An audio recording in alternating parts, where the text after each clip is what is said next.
Hey everybody, welcome to Average Guy Opinions. I'm your average guy, John Corelli. It's gonna be a happier episode than the last one. So let's see. 2 episodes ago, I talked about Colorado. Um, One episode, I talked about my father. Well, this episode, I talk about my mother and comedy and joy and how to live your life and not be miserable. Unlike the last episode when I talked about my father. My mom is the anti-Joe Corelli. My mom Joelle is just she's really thank God I live like she does. I don't know, maybe we got like some sort of natural endorphin in us where we just find the happy. And I mean, everyone gets depressed and everyone gets sad, but we've never had to really battle it very much, in my opinion. I mean, maybe she's doing this inner struggle I don't know about, but I don't think so. I think we just happen to be very lucky people that laugh a lot, that find the humor in life, that find the joy in things, and live our lives according to that. And so, yesterday, after a long day, I'm talking about Saturday again. Tonight's Sunday night, and so after a long day at my father's, and I think I said I was there originally like 5 hours. It was more like six and a half, I think. It was brutal. It was the usual brutality of getting nothing done and being micromanaged, and frankly insulted by the way he talks to me. Treated like a child, and so I had a very busy day. So I was with my dad all day. Came home, cooked dinner for Logan, drove him to Lakeside so he could work. Came back, made dinner for Dante. 6 o'clock. My mother and I drove up to Morrison where I did some comedy. And my mom is the best. She let me she let me kind of complain about my father basically the whole drive up there, and she was very sympathetic and just said, and in this and this is the thing about my mom. She's in disbelief that this was a man that she really fell in love with some 55 years ago, and to see the change in the man he was versus the man he is it's she's in disbelief, and but she's seen it. I mean, I've given her reports the whole time. He's just gotten more and more bitter with time. Ooh, I don't know if you heard that. Somebody peeled out. Ooh, Wheat Ridge is getting exciting, guys. Um, but yeah, so she's just been a great rock to lean on during this time, this whole summer. She's helped me immensely with like the whole, I'm going to say, redistribution of anything my dad doesn't want. We're being trying to be as efficient as possible, whether it's recycling or donating, or we're trying to put as little in the trash as possible. And she knows, she's amazing. She and my stepdad know where everything goes. It's like, oh, the metal goes to this place, and oh well, these are things that should go to Habitat for Humanity. Oh, these things need to go to ARC, and these things need to go to a place called Sustain, and this might go to the Treasure Trunk, which is a place where they do it's like donations, and they benefit cats basically. So mom's amazing. Love you, mom, and I know you watch all these, so thank you. You're my best supporter. She's the best supporter in comedy. So we ran up to Morrison. It was a lot of fun. There was a weird little place. It was called Carreta Vieja, which I don't know what Carreta means. I know Vieja means old lady, which I almost teased my mom about that. But I mean, she's 73. She's not young, but she still lives like she's young, and that's the key to it. And like I said a few episodes again, don't forget your art, don't forget your music, don't forget your comedy, because they're all going to keep you alive and kind of young. Keep laughing your ass off, have a good time, as much as you can. I mean, you can still be responsible. I do a joke about that. I didn't do it last night, but I do a joke about I am the most irresponsible, immature guy you will ever meet that has an 800 credit rating. Because you can they don't have to be immature as hell. You can still be very responsible and still have a fun life. I've done that. She's done that, and she's way more mature than me. I'm not calling my mother immature, but she knows how to have a good time, which is great.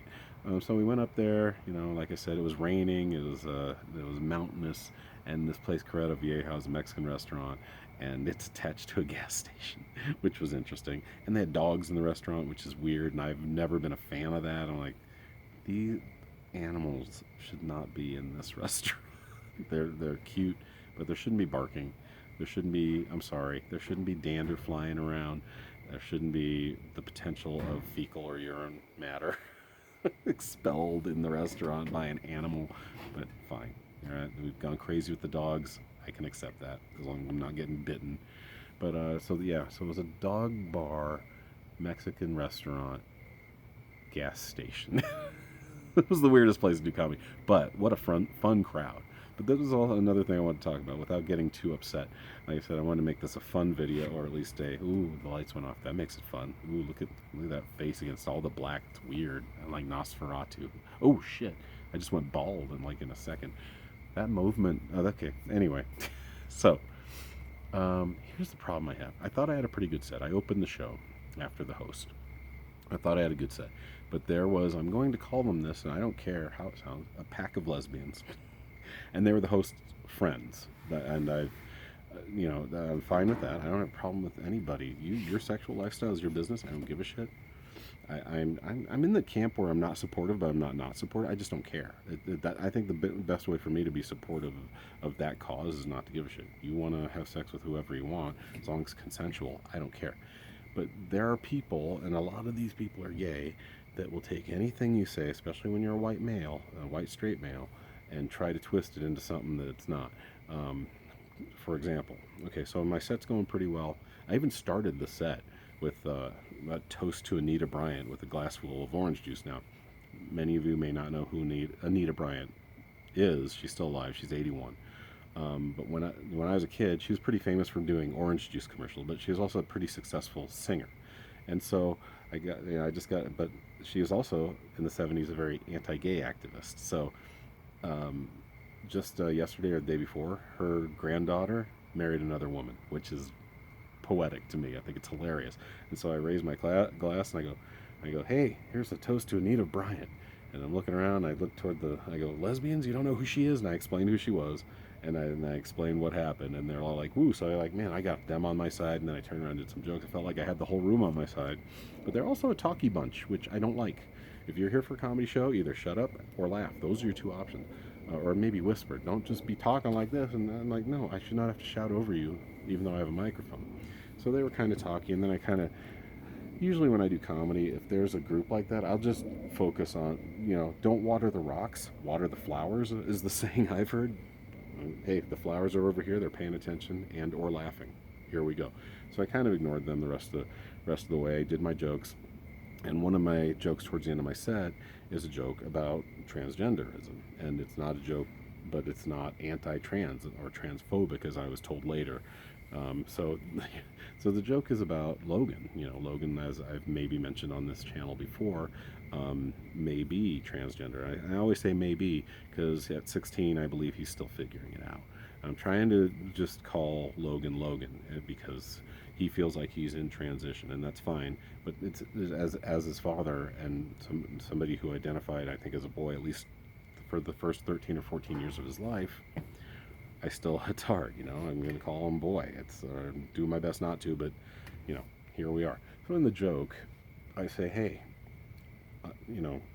if he undergoes hormone replacement therapy and he,